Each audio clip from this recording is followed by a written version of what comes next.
शंका नंबर 10। यदि भक्तिबोध पुस्तक के साथ ही तीनों समय की आरतियों का पाठ करना है तो फिर गुरुदेव भगवान ने तीनों समय की आरती का ऑडियो वीडियो किस लिए बनवाया होगा। परम पूज्य सतगुरु रामपाल जी अंतर्यामी व दयालु भगवान हैं। उन्हें पता था यदि कोई अनपढ़, नेत्रहीन या बुजुर्ग स्त्री पुरुष नाम उपदेश लेते हैं तो उनके सामने भक्तिबोध पुस्तक से पढ़कर आरती करने में दिक्कत आएगी। अतः वे अनपढ़, नेत्रहीन व बुजुर्ग भगत आत्माएं नाम उपदेश के बाद तीनों समय की आरती करने से वंचित ना रह जाएं, इसलिए तीनों समय की आरतियों का ऑडियो वीडियो बनाया गया था। तीनों समय की आरती का वीडियो बनाने का दूसरा मुख्य कारण यह था कि सुबह की आरती 40 मिनट की, दोपहर की आरती 17 मिनट की और संध्या आरती लगभग 35 मिनट के आसपास की है।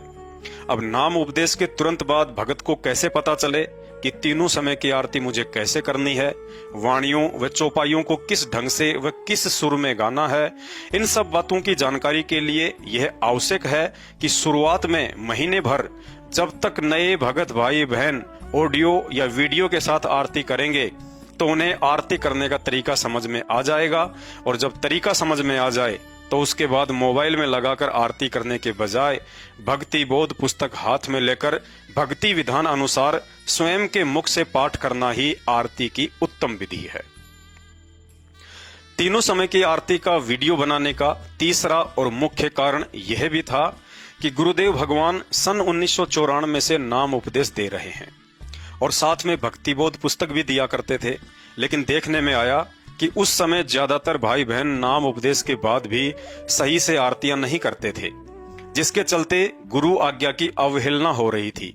गुरुदेव भगवान बड़े दयालु हैं। उन्होंने अपनी आत्माओं को गुरु अवज्ञा के इस महादंड से बचाने के लिए सन 1999 में सतलोक आश्रम करोथा में यह सोचकर तीनों समय की आरती का वीडियो बनाकर भगत समाज को डीवीडी आदि में भरकर देना शुरू कर दिया कि तत्व ज्ञान ना समझ पाने की कमी के चलते भक्ति बोध पुस्तक से तीनों समय की आरती का पाठ ना करने के कारण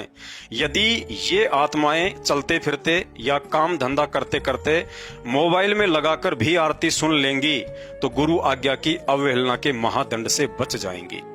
और धीरे धीरे जब इनको तत्व ज्ञान व भक्ति विधान समझ में आने लगेगा तो विधिवत तरीके से आरती के समय अन्य समस्त सांसारिक कार्यों को छोड़कर भक्ति बोध पुस्तक के साथ तीनों समय की आरती भी करना शुरू कर देंगे। परंतु उन बातों का आज सालों साल गुजर जाने के बाद भी भगत समाज को अपने आत्म कल्याण के प्रति उस स्तर की आध्यात्मिक जागरूकता और चेतना नहीं हो पाई है जो चेतना गुरुदेव भगवान देखना चाहते हैं। आज भी 80% भाई बहनों ने मोबाइल से ही तीनों समय की आरती करने का अपना नियम बना रखा है। ज्यादातर भगत परिवारों में सुबह उठते ही मोबाइल में आरती चलाकर छोड़ दी जाती है। आरती के समय कुछ लोग सो रहे हैं, कुछ लोग अन्य काम में लग जाते हैं, तो कोई बाथरूम में जाकर बैठ जाता है। कुछ लोग तो मोबाइल में आरती लगाकर अपने काम धंधे में इतने व्यस्त हो जाते हैं कि नित्य नियम के साथ कब असुर निकंदन रमेणी भी खत्म हो गई है उन्हें पता ही नहीं चलता। ध्यान आया तो मोबाइल बंद कर दिया, नहीं तो चलता रहता है।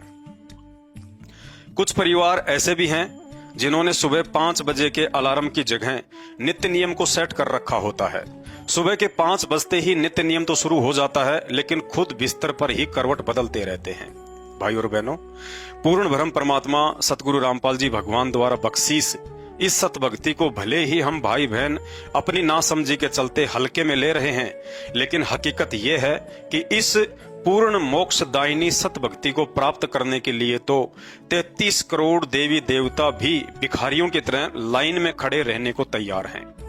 लेकिन उनका दुर्भाग्य कि वर्तमान में उन्हें इस सतभक्ति से वंचित ही रहना होगा।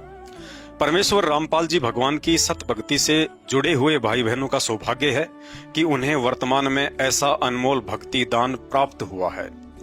और निसंदेह उससे भी बढ़कर परम सौभाग्य साध संगति से जुड़े हुए भाई बहनों का है, जिनके ऊपर गुरुदेव भगवान ने न केवल भक्ति दान की दया बख्शी बल्कि इस सतभक्ति को मर्यादित व विधिवत तरीके से करने की समझ और सद्बुद्धि भी बख्शी है। और साध संगति के माध्यम से अब अन्य भगत भाई बहनों तक भी वीडियो बनाकर ये बातें पहुंचाई जा रही हैं।